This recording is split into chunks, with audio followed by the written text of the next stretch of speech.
pour avoir le kit de survie. D'accord?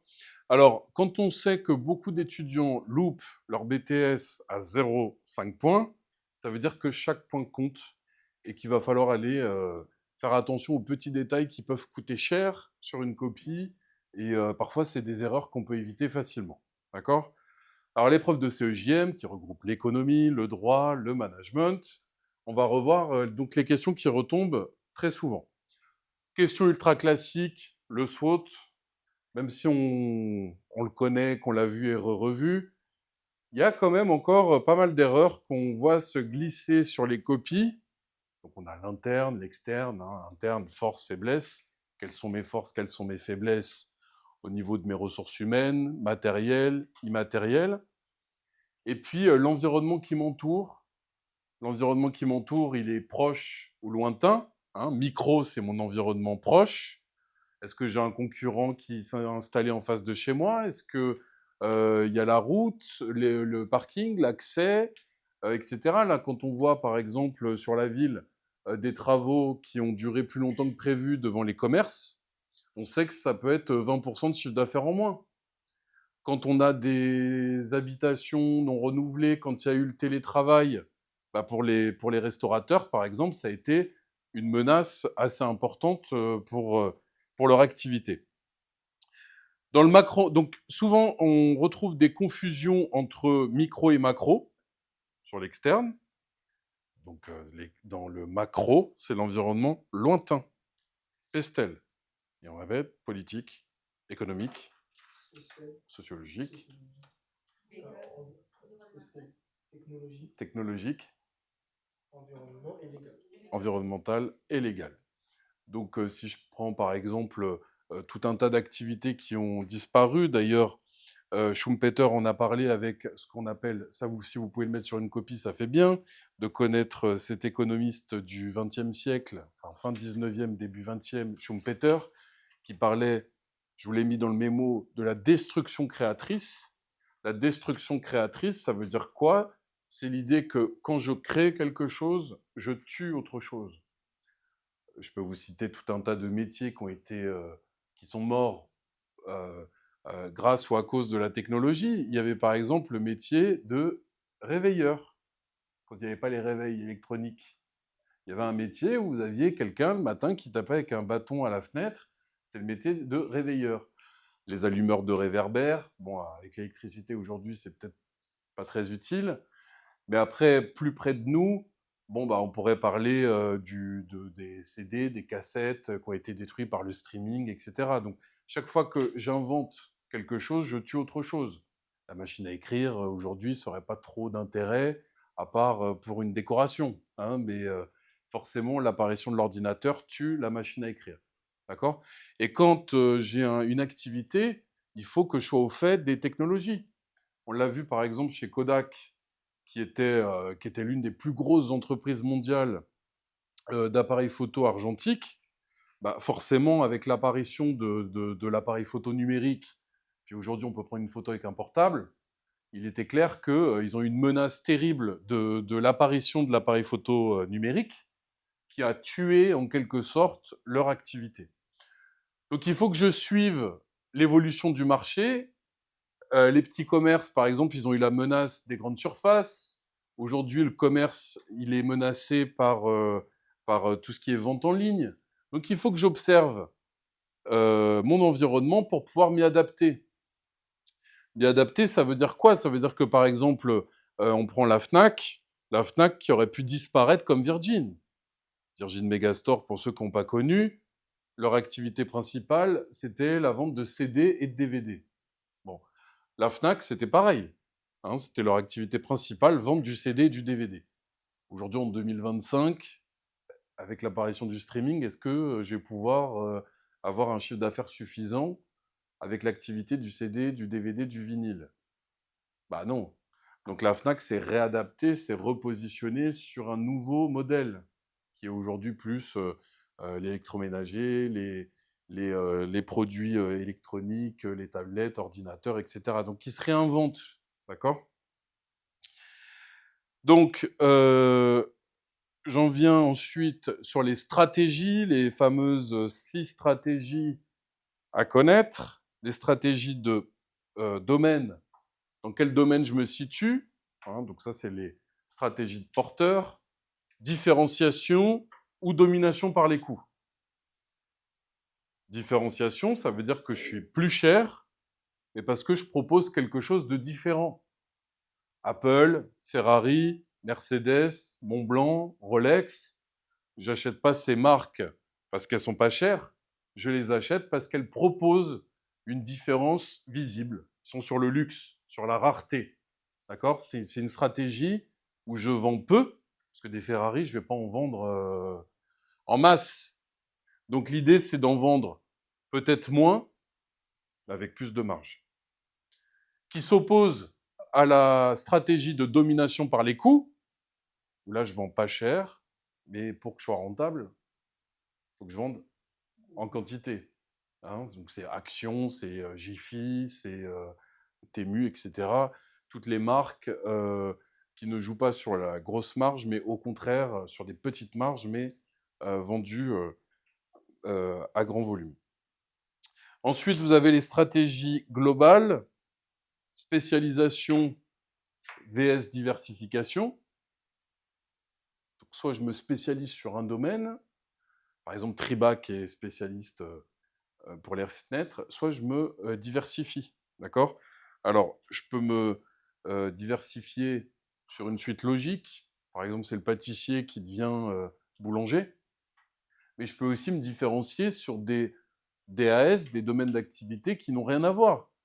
Je prends par exemple Bouygues, SFR, à la base, c'était des promoteurs immobiliers. Aujourd'hui, je vous dis Bouygues et SFR, vous ne pensez pas à des promoteurs immobiliers. Pensez à la téléphonie mobile. Donc il y a des diversifications qui sont réussies, comme Bouygues et SFR, mais d'autres qui sont ratées. Je pense par exemple à Colgate, qui s'est essayé à la pizza. Vous aviez la pizza Colgate, avec un dentifrice offert, et le slogan, c'était après votre pizza, gardez une bonne haleine. Bon, ça a fait flop. Autre flop de diversification, Bic, qui ont proposé des tablettes Bic. Bon, pour concurrencer Samsung ou Apple, on va dire que c'était loin de leur image, le client n'a pas suivi. D'accord? Donc il y a des diversifications, il y a eu aussi les parfums Bic en forme de briquet, vendus à 7 € chez les marchands de tabac. Bon, c'était ni le bon distributeur, ni le bon prix, parce qu'un parfum, ça, il faut que ce soit cher pour qu'il se vende. Et puis l'image de Bic, ça correspondait pas. Vous voyez, donc il faut faire attention quand on se diversifie, comment on se diversifie, de quelle manière est-ce que c'est cohérent. D'accord? Donc spécialisation vs diversification. Et vous devez être capable dans votre réponse, si on vous dit par exemple, repérer la stratégie de telle ou telle entreprise, comment on structure sa réponse? D'abord, on cite le cours. Voilà, on définit les 6 stratégies. Et si vous pouvez citer les auteurs, Porter et Ansoff, c'est encore mieux. Ensuite, vous répondez. Donc, je sais pas moi, telle entreprise est en stratégie de spécialisation. Et vous donnez au moins 2 arguments issus du document. D'accord? Donc, court, je réponds, je justifie. Il faut toujours structurer sa réponse de cette manière-là. D'accord? Après, intégration vs externalisation. Donc, soit j'externalise, extérieur, je fais appel à des sous-traitants. Quel avantage j'ai à faire appel à des sous-traitants?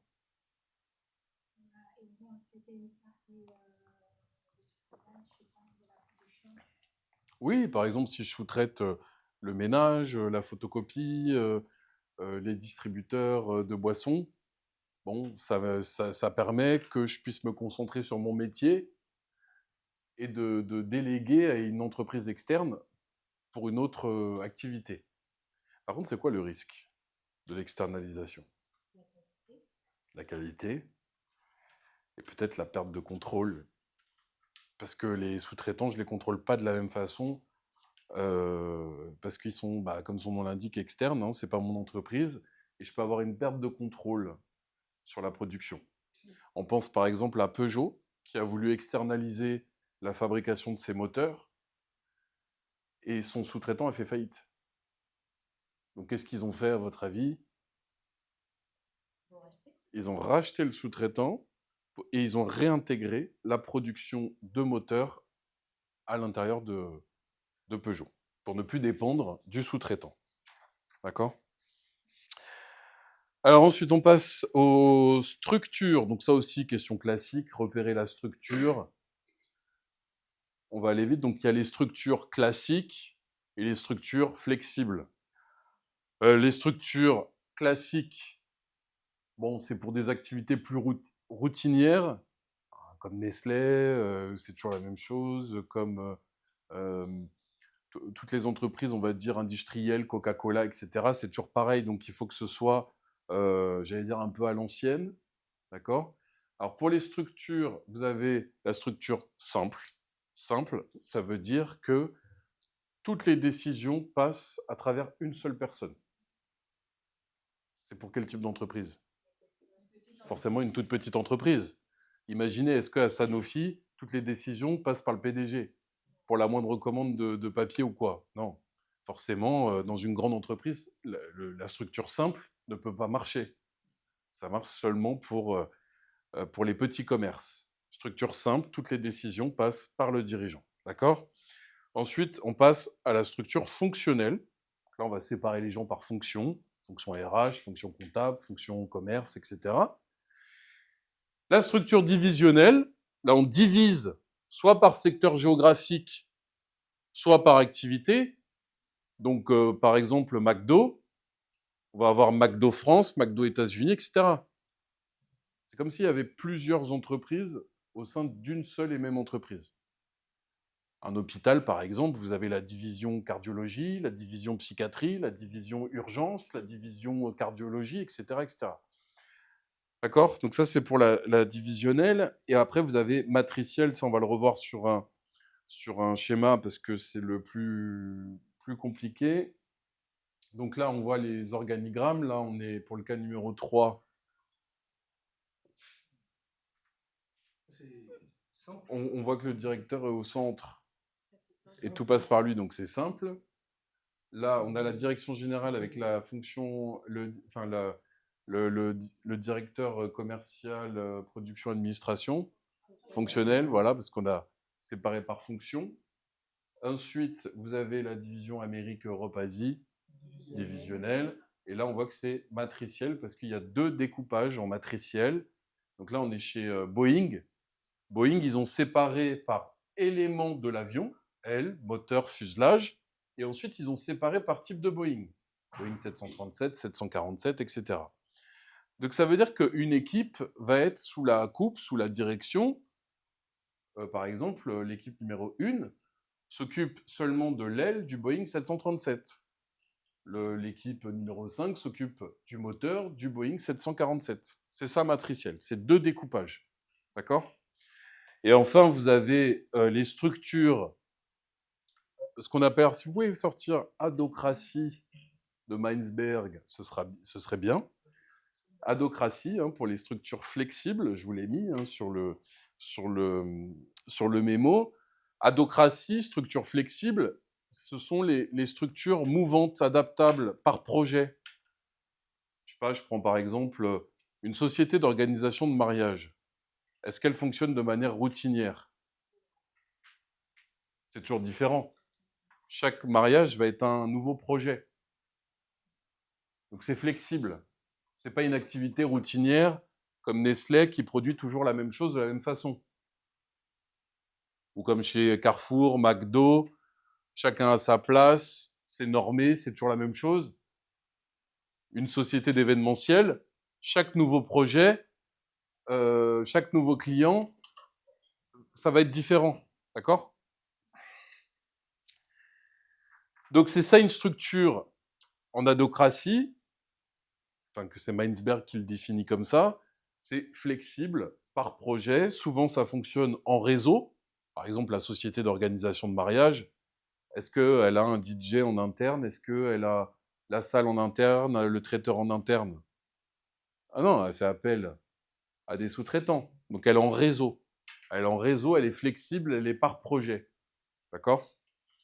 Pareil, vous organisez une société d'organisation de concerts, par exemple, de production de spectacles. Chaque concert est différent.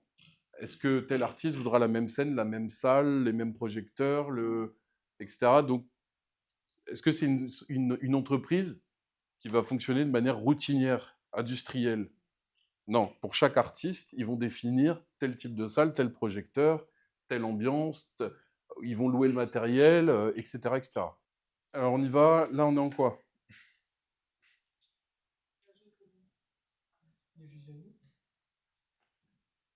On a séparé les gens par... Par projet?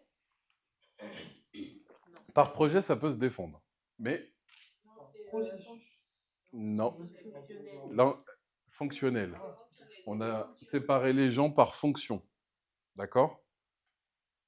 Là. Matriciel. Et non. Divisionnel. Pourquoi divisionnel?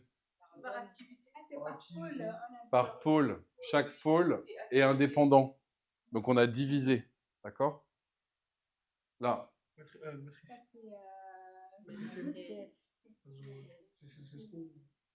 Matriciel. Regardez, on a séparé par métier, production, finance, DRH, et puis on a reséparé par produit. Matriciel. De toute façon, quand vous voyez un tableau à double entrée, c'est matriciel.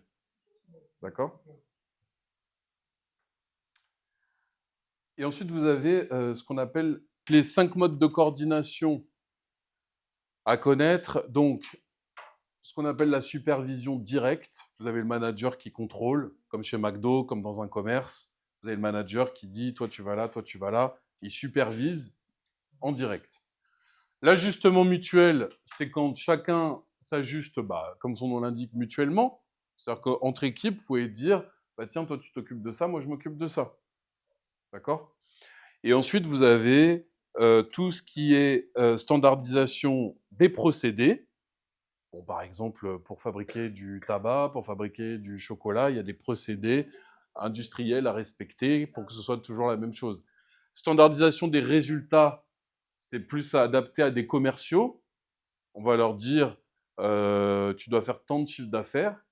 Et ensuite, je ne m'intéresse pas trop comment tu le fais, mais il faut que tu atteignes tant de ventes par mois.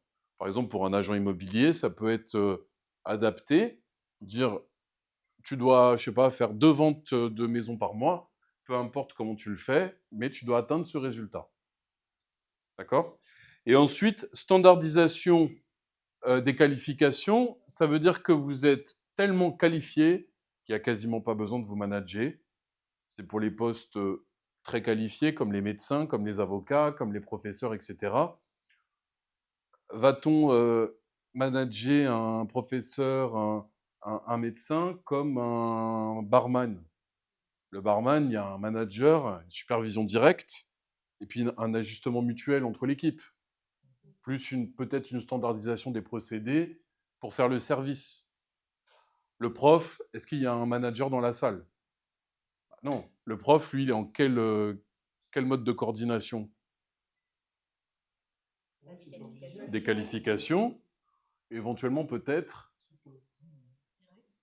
Est-ce que la supervision, elle se fait en direct pour un prof? Est-ce qu'il y a le manager dans la salle pour dire au prof, t'effaces le tableau, tu fais ci, tu fais... Non. Est-ce qu'il s'ajuste en mutuel pendant le cours? Des résultats.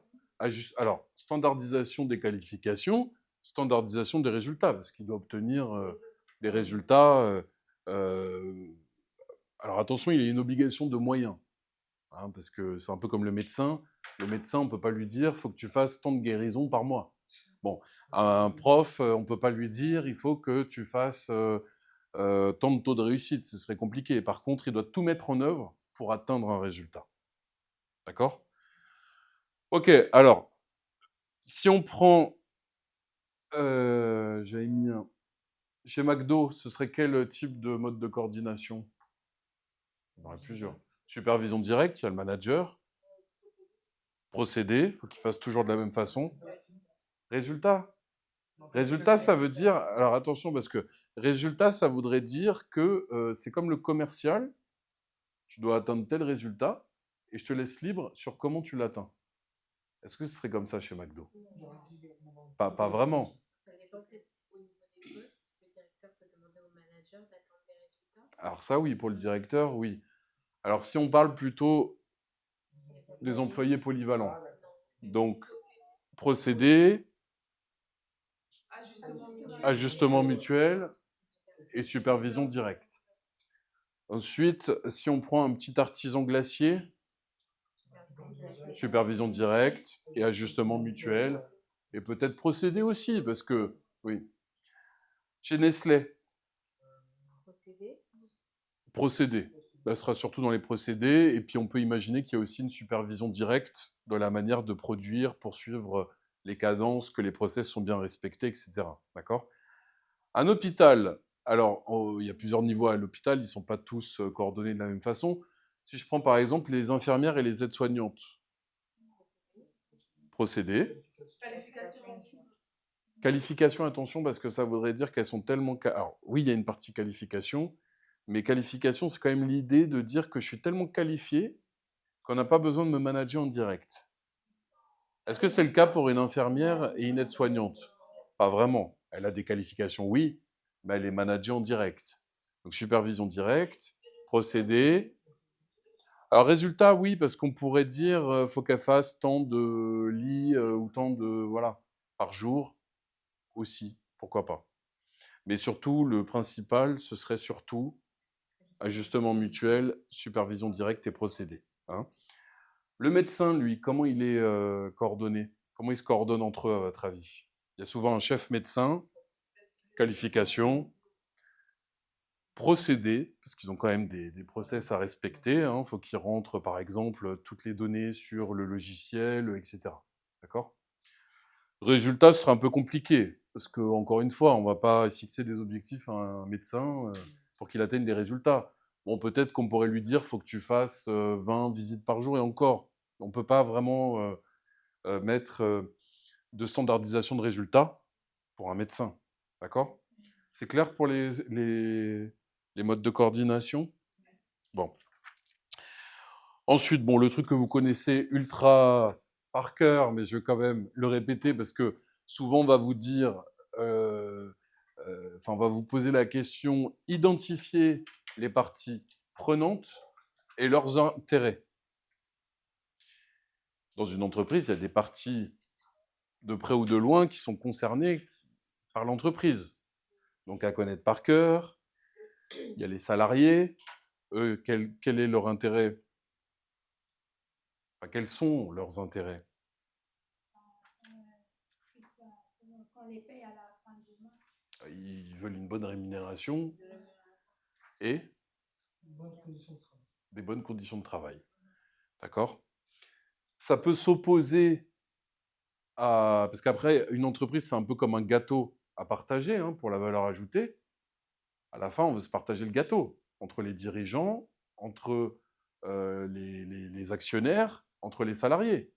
Les actionnaires, qu'est-ce qu'ils veulent? Alors, le plus de...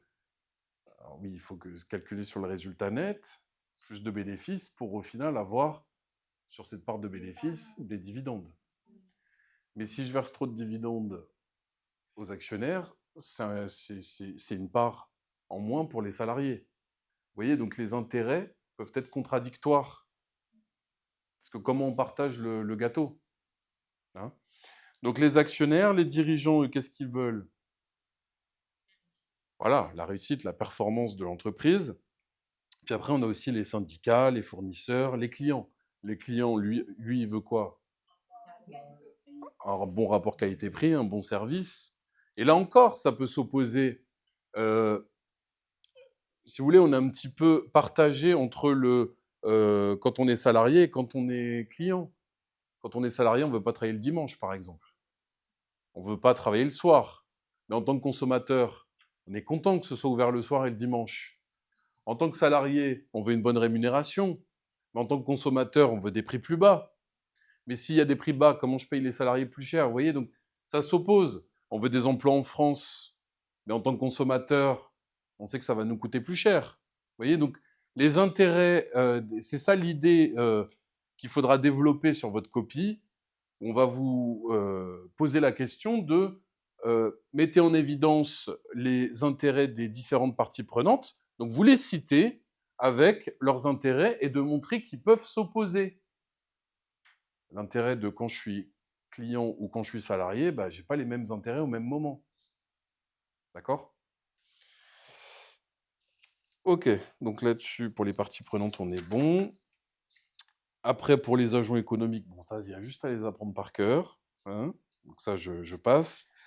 Alors, montrer, alors ça aussi, la question ultra classique, montrer que l'entreprise Y, démontrer qu'elle s'inscrit dans une politique RSE. Bon, RSE, responsabilité sociale ou sociétale des entreprises, ça veut dire quoi? Ça veut dire que l'entreprise, est-ce qu'elle n'a que des finalités financières? Elle peut avoir quoi d'autre comme finalité? Environnemental. Environnementale? Mhm. Social aussi. Sociale, sociétale.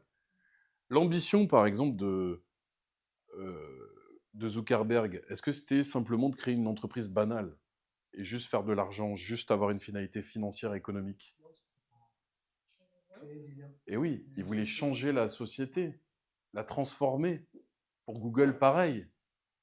Les entreprises qui développent les énergies renouvelables, qui développent le vélo électrique, qui développent des nouvelles façons de se déplacer, ces entrepreneurs-là, est-ce qu'ils ne pensent qu'à l'argent?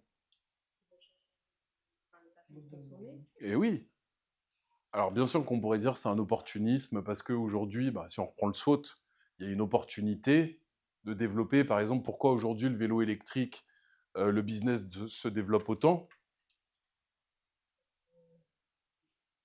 Donc ça, c'est pollué. Il y a plus de réglementations qui commencent à émerger. Eh oui, c'est qu'il y a tout un tas de freins, de menaces qui pèsent sur la voiture. Hein, le fait qu'il y a des réglementations, par exemple, dans les grandes villes où on peut plus se garer, où on met des voies de bus, on peut moins circuler, ça coûte plus cher, etc. Il y a moins de places de stationnement. Donc il y a toute une politique, plein de menaces qui pèsent sur le marché automobile, les taxes sur l'essence, ce qui fait qu'aujourd'hui, tout l'environnement pour l'automobile est plutôt défavorable. On nous décourage un peu à acheter une voiture. Aujourd'hui, pour acheter une voiture, il faut être un peu maso, hein, entre les coûts de l'assurance, de l'entretien, on ne peut pas se déplacer, on ne peut pas se garer. Enfin, bon, donc, et puis aussi pourquoi les politiques veulent développer, enfin, pourquoi ils veulent réduire la voiture? Parce que c'est polluant. Bon. Mais ce qui est une menace pour l'automobile devient une opportunité pour les autres modes de déplacement, pour le vélo électrique notamment, où eux, ils ont un tas d'opportunités face aux gens qui ont besoin de se déplacer et qui ne peuvent plus le faire en voiture. Les transports, c'est pareil, s'ils marchaient bien, ça se saurait. Donc, bah, il y a peut-être besoin d'alternatives. Donc, voilà. Donc, la politique RSE, c'est l'idée de dire que oui, je crée une entreprise pour gagner de l'argent, pour une finalité financière, économique. Mais le créateur de Google, le créateur de Facebook, ceux qui créent des énergies renouvelables ne le font pas seulement, leur ambition n'est pas seulement financière, elle est encore plus grande. De dire je vais contribuer à l'environnement, je vais faire du social. Des entreprises, par exemple, qui font des politiques de recrutement inclusives, hein, plus poussées. Il y a, il y a certaines entreprises qui vont contribuer à telle ou telle association pour les Restos du Cœur, pour la Maison des Orphelins. Donc, faire du social et développer l'environnement. D'accord? Donc, c'est ça, la politique RSE. Et donc, vous devrez démontrer dans votre réponse qu'est-ce que la RSE, citer les finalités économiques, financières, mais aussi environnementales, sociétales, sociales, et de montrer en quoi elles y répondent.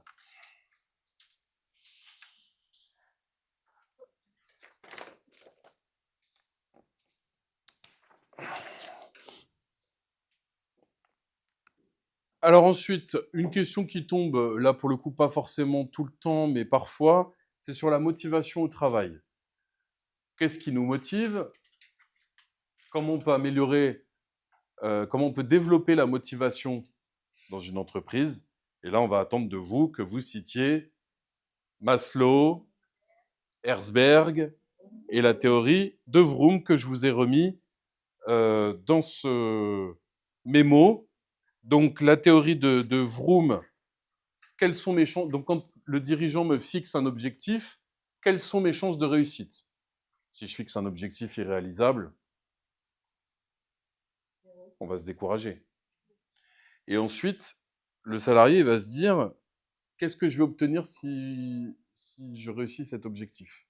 Ça peut être une prime, mais ça peut être aussi autre chose. Ça peut être on ne travaille pas que pour l'argent. Hein, vous savez qu'il y a des entreprises qui ne fidélisent pas leurs employés alors qu'ils ont des salaires plus élevés que la moyenne. Hein, on est des êtres humains, on n'attend pas que de l'argent. On a besoin aussi de reconnaissance sociale, d'être reconnu pour sa compétence, de ce qu'on apporte. Donc la théorie de Vroom, c'est expectation, instrumentalité, valence. Donc, expectation, quelles sont mes chances de réussite pour cet objectif? Ensuite, je vais me poser la question, que vais-je obtenir si j'atteins cet objectif? Et enfin, quelle valeur j'accorde à cette récompense? Par exemple, si on me file une gourde, si j'atteins mes objectifs, bon, peut-être que je vais me dire, c'est peut-être pas très motivant. Vous voyez? Et ensuite, la pyramide de Maslow, qu'on connaît par cœur, qu'on ne peut pas viser plus haut, on ne va pas penser aux besoins d'estime ou aux besoins de s'accomplir si on n'a pas rempli ses besoins de base. Si vous êtes dans une entreprise où le besoin physiologique, des besoins de sécurité, c'est-à-dire être en CDI, pas être précaire, etc., tant que je n'ai pas rempli ces besoins de base, je ne peux pas aller penser plus haut sur l'accomplissement, l'estime, etc. C'est un peu comme dans certaines startups, on vous dit que vous allez changer le monde, qu'on est une grande famille, on vous montre le baby-foot, mais par contre, vous n'avez pas de fiche de paye, vous êtes en CDD, vous êtes précarisé. Est-ce que le salarié va s'investir à long terme avec ces conditions-là? Est-ce que je peux lui demander, on va faire quelque chose de grand, de puissant, s'il n'est pas en CDI, s'il n'a pas un salaire fixe qui puisse lui permettre de se loger convenablement, etc. Donc c'est ça cette idée de dire que si je veux obtenir, enfin que le salarié soit investi, il faut d'abord que je remplisse ses besoins de base, physiologique, sécurité, avant de demander plus. Et puis la théorie d'Herzberg, donc les facteurs de motivation et les facteurs d'hygiène, il y a des facteurs qui vont me pousser à agir. Et d'autres facteurs qui sont, en fait, si vous voulez, quand vous les avez, vous ne vous en rendez pas compte. Par contre, si je vous les retire, vous allez vous en rendre compte. Par exemple, quand vous buvez tous les jours, vous ne vous dites pas « Ah, c'est formidable, j'ai bu un verre d'eau ». Mais le jour où vous avez plus d'eau, là, c'est terrible. Et ben, c'est un peu ça l'idée d'Herzberg pour la motivation au travail, c'est qu'il y a certains éléments qui doivent, si on ne les a pas, on sera démotivé. Si je n'ai pas mon bureau, si je n'ai pas mon espace, si je n'ai pas un espace de pause, si je n'ai pas mon salaire en temps et en heure, bah, tout cela, ces facteurs-là ne vont pas créer de la démotivation, mais si je ne les assure pas, ça va créer de la démotivation. D'accord? Allez, je vous laisse trouver la stratégie pour le cas 1, 2 et 3. C'est assez rapide. Donc, sur la page 6 et 7, c'est des extraits d'annales. Il faut repérer la stratégie, une ou plusieurs, et l'argumenter.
On y va. Donc, pour le cas numéro 1, donc il s'agit d'un entrepreneur qui a créé des airbags pour les motos, parce que habituellement, c'était plutôt pour les voitures. Et puis, il s'est rendu compte qu'il y avait un besoin d'airbag pour certains sports à sensation et pour les motos. Donc, il décide de créer des airbags pour ce domaine-là.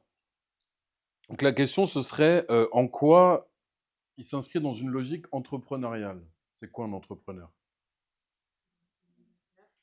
Il innove, il prend des risques, il prend des risques visionnaires et il prend des risques financiers. C'est ce qui fait la différence avec un manager qui ne prend pas les risques financiers. Un PDG, en général, il est élu par le conseil d'administration. Il gère, il optimise les ressources qui lui ont été confiées, mais il n'a pas de risque financier, etc. Ce n'est pas le créateur, il n'a pas mis de l'argent. Donc, là, on voit qu'il a développé une idée qui n'existait pas, les airbags pour les motos. Il l'a créé lui-même, c'est un visionnaire, il a pris des risques en créant son activité. D'accord? Et la stratégie, quelle stratégie il a adoptée?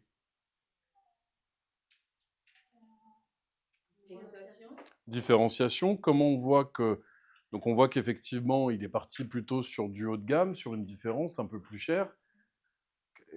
Comment on voit que c'est une différenciation? Il ne renonce pas à la qualité. Il ne renonce pas à la qualité. On voit qu'il insiste là-dessus. Il a une fabrication nationale. Fabrication nationale. Alors ça fait penser à quelle stratégie? À l'intégration. Intégration. Ils vont regarder, c'est marqué maîtrise de la conception et du contrôle qualité en France malgré les coûts de main-d'œuvre plus élevés que la moyenne européenne. Ça veut dire intégration complète de la main-d'œuvre. Et après, spécialisation ou plutôt diversification? Spécialisation. Il est plutôt spécialisé sur un domaine qui est la fabrication d'airbags. Une question, excusez-moi. Oui. Du coup, à un moment, ils disent qu'il n'y a que la partie textile qui est sous-traitée. Du coup, il y a quand même un aspect externe. Voilà, il y a un tout petit aspect, mais on voit que de manière globale, la production, elle est plutôt contrôlée en interne, intégrée. D'accord? Et ça, on le met, on peut le mettre. On peut le mettre. On peut mettre cette petite nuance. Une partie est externalisée, mais en revanche, tout l'aspect stratégique de conception, de fabrication est intégré dans l'entreprise. Mais surtout, l'idée, c'était que c'était en différenciation parce qu'il développe des nouvelles technologies pour les seniors avec double airbag. Donc, il innove sans cesse pour des produits qui n'existent pas sur le marché, de meilleure qualité, à la pointe des technologies. D'accord? Pour le cas numéro 2, on est sur une librairie qui est en redressement judiciaire, parce que là encore, si on fait lien avec le SWOT, pourquoi les librairies marchent peu aujourd'hui? E-book, Amazon, hein, donc la vente de livres en ligne. Voilà, surtout les librairies en ligne, c'est ça le principal facteur de menace. Ça rentre dans micro ou macro, ça d'ailleurs? Macro. Alors macro, dans quel élément du pestel pour la vente en ligne? Technologique. Et dans micro-environnement, on pourrait mettre la concurrence. Concurrence en ligne qui se développe de plus en plus. Et alors, cette librairie, elle décide de résister. Comment? Avec quelle stratégie? Qu'est-ce qu'elle met en œuvre pour essayer de résister? Elle essaye effectivement de se diversifier avec quoi? Des services complémentaires, genre un espace aménagé, des cocktails. Voilà, des espaces aménagés avec des fauteuils confortables, des cocktails, du chocolat chaud. Bref, elle essaye de proposer quelque chose qu'on ne peut pas trouver en ligne pour inviter le consommateur à se déplacer. Donc, par ce lieu de partage, de salon de thé, entre guillemets, c'est quoi comme stratégie, ça? Diversification. Bon. Et on pourrait mettre peut-être différenciation. Mais surtout, ce qu'on attendait, c'était la diversification. Et enfin, pour le cas numéro 3, on est sur une agence de service à la personne. Les services à la personne aujourd'hui se développent beaucoup. Là encore, si on prenait le SWOT, qu'est-ce qui fait selon vous aujourd'hui que les agences de service à la personne se développent beaucoup?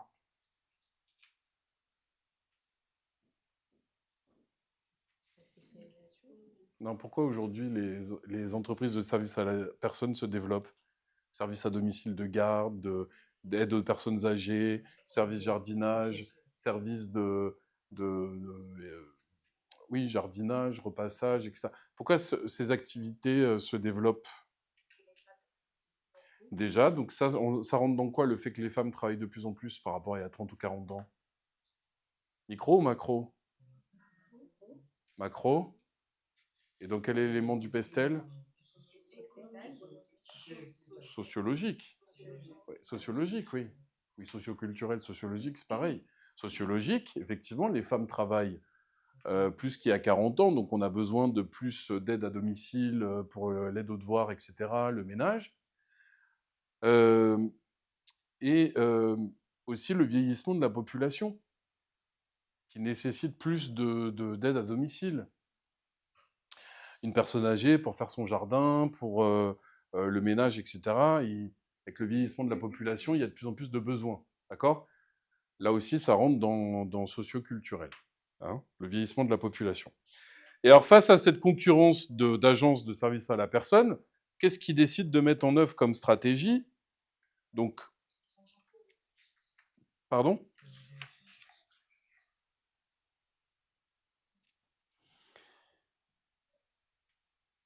Ils parlent de développement de ceintures anti-fracture, gobelets anti-déshydratation, lampes anti-chute, téléassistance nouvelle génération. Surtout, ils proposent du service plus haut de gamme comme service à la personne. Donc on est sur quelle stratégie? Différenciation. Ils se différencient par des produits, enfin des services de meilleure qualité avec des produits d'ailleurs de qualité.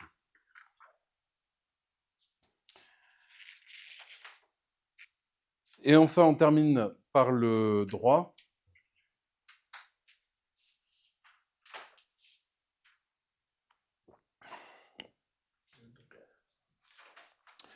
Donc pour le droit, on n'a pas le temps évidemment de revoir tous les chapitres, mais l'essentiel, les contrats, la responsabilité civile. Un contrat, pour qu'il soit valable, il faut 4 conditions. Consentement, qui doit être non vicié. Si on parle de vice de consentement, c'est un faux consentement.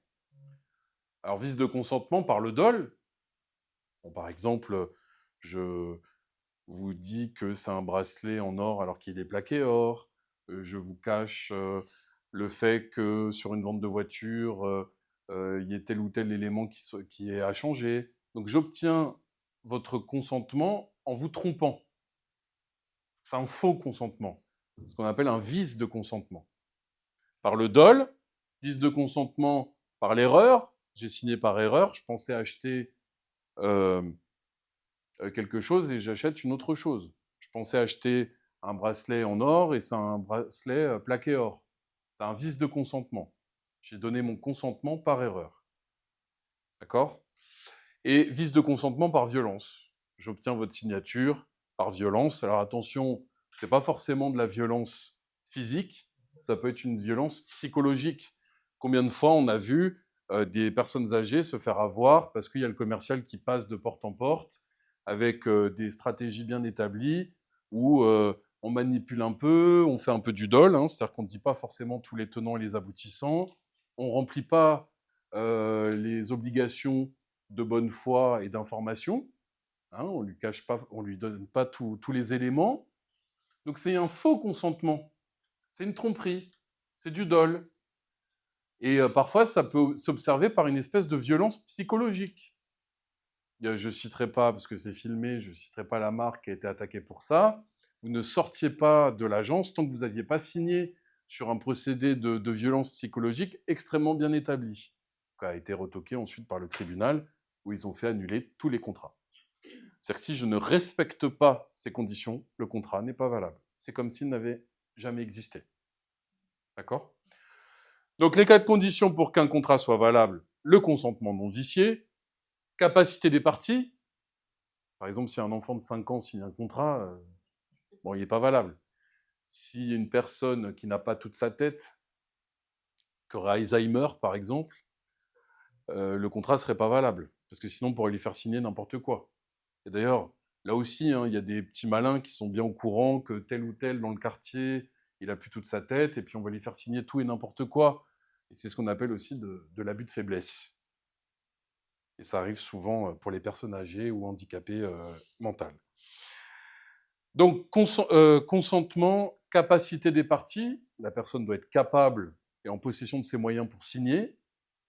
Rappelez-vous pour le testament de Johnny, où il y avait ses enfants qui ont été déshérités. Il y a eu des tas de débats pour savoir est-ce qu'il avait toute sa tête quand il a signé son testament. On a dû revérifier les signatures. Est-ce qu'il était consentant? Est-ce qu'il avait réellement est-ce qu'il était vraiment encore capable, en capacité de prendre cette décision?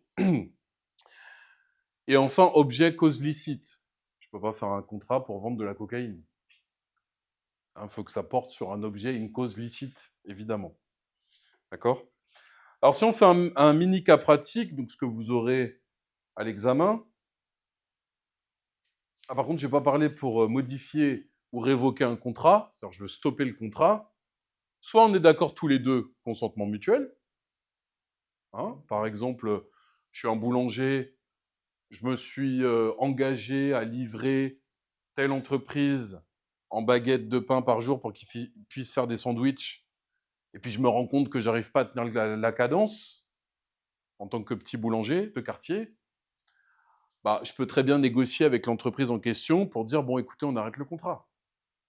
Alors, si on est d'accord, consentement mutuel, tout va bien. Maintenant, là où ça se complique, c'est quand on n'est pas d'accord pour arrêter le contrat. Et alors, donc là, il y a 2 autres possibilités. Il y a ce qu'on appelle la révision pour imprévision. Ça, c'est peut-être le plus complexe et c'est ce qui revient souvent dans l'examen. Enfin, à l'examen. Révision pour imprévision, ça veut dire quoi?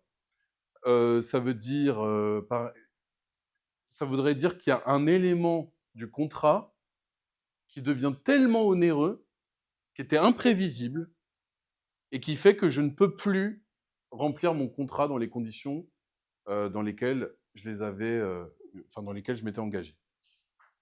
D'accord? Admettons, je me suis engagé à livrer à 100 km toutes les semaines tel ou tel produit à une entreprise, et puis admettons que le prix de l'essence explose. Est-ce que je peux continuer à livrer au même prix? Ah non, alors soit on se met d'accord pour revoir le prix, pour réviser le contrat, soit on peut estimer que les circonstances font que c'est un cas de force majeure et que ça peut être légitime pour arrêter un contrat ou réviser le prix. Parce que la situation a tellement changé qu'on peut estimer que c'est un cas de force majeure. Et ensuite, vous avez la clause résolutoire. La clause résolutoire, c'est qu'on a prévu à l'avance les motifs pour arrêter le contrat. C'est souvent, par exemple, dans un bail, j'achète un appartement que je veux faire louer. Parfois, certains bailleurs ne prévoient pas de clause. Par exemple, s'il ne paye pas le loyer, s'il fait du trouble du voisinage. C'est-à-dire les causes qui vont faire que je vais pouvoir plus facilement rompre le bail avec le locataire qui ne me paye pas. La clause résolutoire, ici, dans une école, ça pourrait être le non-respect du règlement intérieur, fait qu'on arrête le contrat qui nous lie. D'accord? Donc, on prévoit à l'avance les conditions les raisons pour lesquelles on pourrait mettre fin au contrat. Mais il faut le prévoir à l'avance. Certains bailleurs ne prévoient pas de clause résolutoire. Ce qui fait que quand ils ne payent pas le loyer, qu'ils font du trouble au voisinage, bah, ils ont beaucoup plus de mal à arrêter le bail. D'accord? Alors, si on fait un cas pratique très rapide, comme ça va nous permettre de revoir la méthode. Si je prends Chloé, âgée de 15 ans, qui passe une commande pour fêter son anniversaire, Elle fait venir un prestataire avec une fête, le DJ, le buffet, etc. Les parents reçoivent la facture. Puis la question, ça pourrait être de savoir ce qui va advenir de ce contrat et, et qu'est-ce qui va advenir pour les parents. D'accord? Bon, Chloé, est-ce qu'elle respecte les conditions de validité d'un contrat? Elle a 15 ans. Non. Donc ce contrat, il est valable ou il n'est pas valable? Il n'est pas valable. Donc on donnerait les faits, hein, j'appelle les faits, on donne les acteurs, on récapitule l'historique avec la petite phrase de conclusion. Là, ça donnerait « Nous sommes en présence de Chloé, personne physique, les parents, personne physique, la société, personne morale, point. Chloé, mineure, parce qu'on donne son statut juridique, en incapacité de contracter, ça aussi c'est bien de le préciser dans les faits, hein, parce qu'il faut que j'établisse les faits juridiquement, a fait appel à une société de prestataires pour organiser son anniversaire, et les parents se demandent s'ils doivent honorer ou non la facture. Ça, c'est les faits. Maintenant, mon problème de droit. Problème de droit, jamais de nom propre. On dit jamais, les parents de Chloé doivent-ils payer la facture? Non. Le contrat établi par Chloé, non. On dit tout le temps le statut de la personne. Un employeur peut-il à quelles conditions un employeur peut-il licencier un employé? À quelles conditions un client, etc. On donne le statut, jamais de nom propre sur un problème de droit. Donc là, quelle question se poserait? Parce que les parents, ils veulent savoir s'ils doivent honorer la facture ou pas. Était dans l'obligation d'honorer une facture contractée par son enfant. Très bien. Alors, un contrat signé par un mineur doit-il être honoré ou payé par ses parents? Voilà. Et donc, si on prend donc vous aurez en annexe les règles qui vous diraient que pour qu'un contrat soit valable, il faut qu'il y ait la capacité des parties. Donc là, dans notre solution, qu'est-ce qu'on mettrait en application de la règle X qui nous dit que un contrat, pour être valable, doit respecter certaines conditions, notamment le fait que la personne soit en capacité juridique. Or là, le contrat n'est pas valable. D'accord? Donc c'est comme si il n'avait jamais existé. Les parents doivent-ils payer? Ben non, parce que le contrat n'a jamais existé. Voilà. Et si c'était majeur, ce serait Et évidemment, si c'était majeur, ça changerait tout. Mais là, si on posait la question de savoir si les parents doivent payer pour un majeur, ben, évidemment non. Parce que vous imaginez, vous, si à 40 ans, vous faites des dettes et que vos parents doivent payer pour vous, évidemment que... Ah oui, ça pourrait être bien. Enfin... Et alors après, donc il y a découle la responsabilité civile si je ne respecte pas mon contrat ou si je cause un dommage à quelqu'un. Donc, par exemple, je suis en centre de formation, je n'assure pas tous les cours pour lesquels je me suis engagé. Je me suis engagé, admettons, à faire 300 heures de cours. Je ne les honore pas. Ai-je respecté mes obligations? Donc, qu'est-ce qui peut se passer? Comme on a vu tout à l'heure, soit le juge peut forcer à faire exécuter le contrat, d'accord? Donc faire les heures de formation. Mais là, en BTS, si le BTS s'est passé, que vous n'avez pas eu vos heures, est-ce qu'on peut rattraper? Non, c'est trop tard. Et en ne respectant pas le contrat, je vous ai causé un dommage. Et c'est ça la responsabilité civile. C'est lorsque je cause un dommage à autrui, je dois le réparer. Le réparer par dédommagement, puisque là, forcément, si le BTS est passé, je ne peux que réparer en argent. Si je vous casse un tableau Rembrandt dans un déménagement, je ne vais pas pouvoir aller racheter un Rembrandt à Ikea. Évidemment, je peux dédommager qu'en argent. D'accord? Donc c'est ça la responsabilité civile. On retient qu'on est responsable non seulement de soi, du fait personnel, d'autrui, c'est-à-dire des personnes dont on a la garde, ses enfants par exemple, ses salariés. Si mon enfant blesse quelqu'un, ce n'est pas l'enfant qui répare, ce sont les parents. Eh bien, les employés, c'est la même chose. Si je dis Myriam, serveuse dans un restaurant, renverse malencontreusement un cocktail sur un client, c'est une histoire que j'ai vécue quand j'étais étudiant, jeune étudiant. Le plateau, bang, a renversé. Enfin, s'est renversé, pardon. Ou je l'ai renversé. Et puis, bah, le monsieur, il fallait que ça tombe sur lui, un costume à je ne sais pas combien. Bon, est-ce que c'est moi, étudiant salarié, qui suis responsable? C'est l'entreprise, d'accord? Donc, c'est là la responsabilité du fait d'autrui. C'est mon employeur qui est responsable des dommages que je cause. D'accord? Et donc, là, la question à se poser, quel problème de droit serait établi si on reprend l'idée du serveur qui cause un dommage pendant un service et l'employeur se demande s'il est responsable ou pas de ce dommage. Quel est le problème de droit? Un dommage causé par un employé dans l'exercice de ses fonctions doit-il être réparé par son employeur? Alors, pas réparé, mais dans quelle mesure est-il responsable? D'accord? Donc effectivement, un dommage causé par un employé dans l'exercice de ses fonctions relève-t-il de la responsabilité de son employeur? Voilà. Alors, pour ceux qui ont plus de mal, vous restez sur à quelles conditions? Commencez par à quelles conditions, ça marche quasiment toujours. À quelles conditions peut-on engager la responsabilité civile? C'est plus bateau, mais ça passe, pour ceux qui ont du mal. Et là, après, dans la réponse, on dira qu'étant donné que Monsieur X, serveur, était pendant l'exercice de ses fonctions, que l'employeur est responsable et c'est lui qui va devoir réparer. Donc là, en l'occurrence, pour que vous ayez la fin de l'histoire, le restaurant a bien dédommagé le costume sur présentation de facture pour réparer le dommage. D'accord?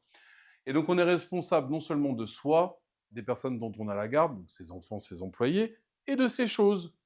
Ces choses, c'est par exemple votre pot de fleurs sur votre balcon. S'il tombe sur quelqu'un, évidemment, vous en êtes responsable et vous devrez dédommager la personne.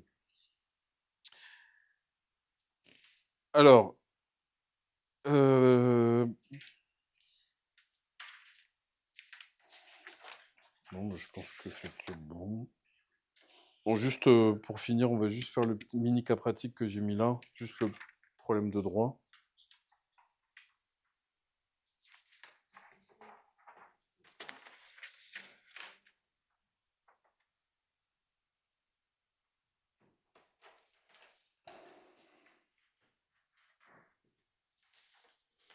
Il n'est pas si simple qu'il en a l'air, donc là, en fait, dans la conclusion, il faudrait être un petit peu mesuré.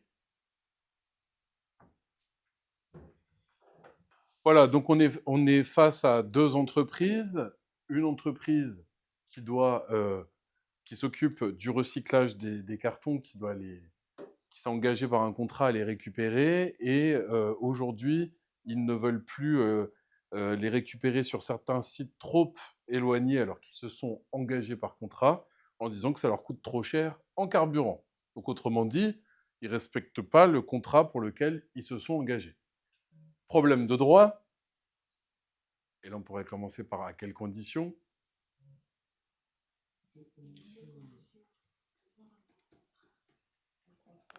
Là, ils se sont engagés à recycler sur tous les sites. Et puis là, ils disent on peut plus parce que c'est trop cher d'aller sur tous les endroits. Donc, à quelles conditions peut-on rompre, ou plutôt, là, pour l'instant, déjà, modifier un contrat? Tout ça, on pourrait faire, si on veut faire un problème de droit simple, on pourrait commencer là-dessus. Maintenant, si on veut viser un peu plus haut, sur l'imprévision, là. Modifier les modalités d'un contrat déjà engagé. Voilà, sous quelles conditions peut-on modifier les modalités d'un contrat?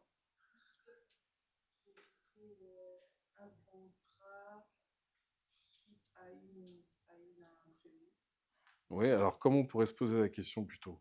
L'augmentation du carburant rentre-t-il Rentre-t-il dans la...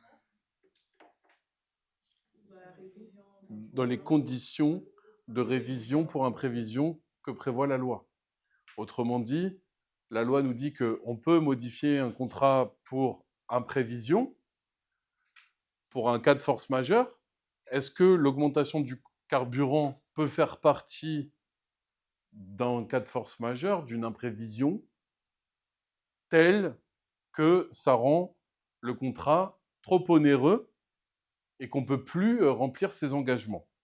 Ça pourrait être ça la question qui se pose. Hein, donc l'augmentation du carburant fait-il partie des conditions prévues pour la révision pour imprévision? Et alors, donc, ce que nous dit la loi, c'est que si donc l'article 1195, il nous dit quoi? Que s'il y a un changement de circonstances imprévisible lors de la conclusion du contrat rend l'exécution excessivement onéreuse pour une partie qui n'avait pas accepté d'en assumer le risque, celle-ci peut demander une renégociation. D'accord?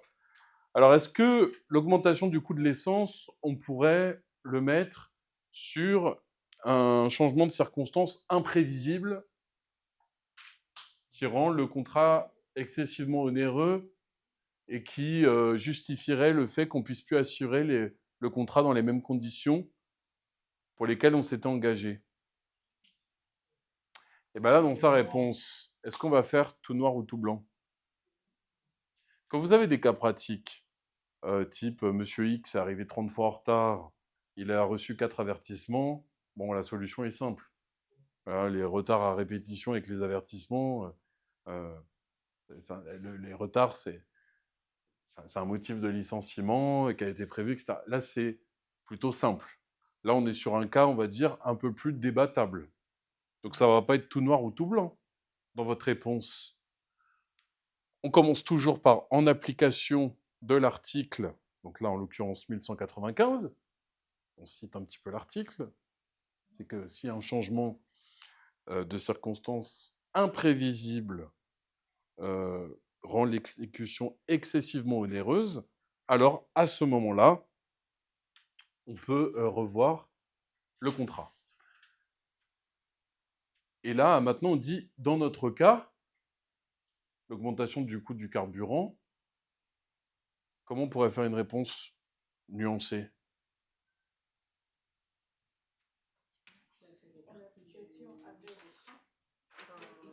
Comment on pourrait dire que oui, peut-être, oui, non, sur l'augmentation de l'essence? Étant donné que l'essence est une ressource qui n'a pas de prix fixe, on pouvait supposer que dans tous les cas, le prix n'allait jamais rester le même. Exactement. On pourrait dire qu'effectivement, que le prix de l'essence, comme ça varie sans cesse, on pouvait dire que l'entreprise, c'est pas comme si c'était un tsunami ou le Covid. Le Covid, on ne pouvait pas le prévoir. Enfin, en tout cas, le premier. Ou une tempête, un tsunami, on ne peut pas le prévoir. Bon, l'augmentation du coût de l'essence, peut-on qualifier cette donnée comme force majeure et imprévisible? On sait que l'essence, ça fluctue. Bon. Donc ça, ce serait pour dire qu'on ne pourrait pas considérer que c'est un changement de circonstances imprévisible, parce que l'augmentation du prix de l'essence, il est prévisible, puisqu'il change tout le temps. C'est comme une grève, ce n'est pas une circonstance de force majeure, puisqu'on sait qu'une grève, à moins que ce soit une grève comme on n'en a jamais vu, mais en principe, une grève, ça s'anticipe pour... hein. Alors ça, ce serait pour le oui. Cependant, après, on pourrait nuancer notre réponse. Cependant, si les coûts de l'essence, de l'énergie, ont augmenté de manière excessive, qui rend le contrat trop onéreux pour la partie qui s'est engagée, à ce moment-là, on peut considérer que ça rentrerait dans les conditions de révision pour imprévision. D'accord? Donc, nuancez votre réponse, pas oui, non, mais il se pourrait que, voyez, vous essayez de nuancer et d'argumenter à travers aussi l'annexe de la loi. D'accord? Bien, je vous souhaite des bonnes révisions pour les quelques jours qui vous restent devant vous. Ne vous éparpillez pas. Restez concentrés sur l'essentiel. Allez pas regarder trop les cours, vous restez concentrés sur l'essentiel, sur les points clés, sur les annales, hein, et surtout vous dormez, d'accord? Vous révisez pas jusqu'à 4 h du matin, vous restez présent et que la force soit avec vous. Je vous souhaite bon courage pour les épreuves.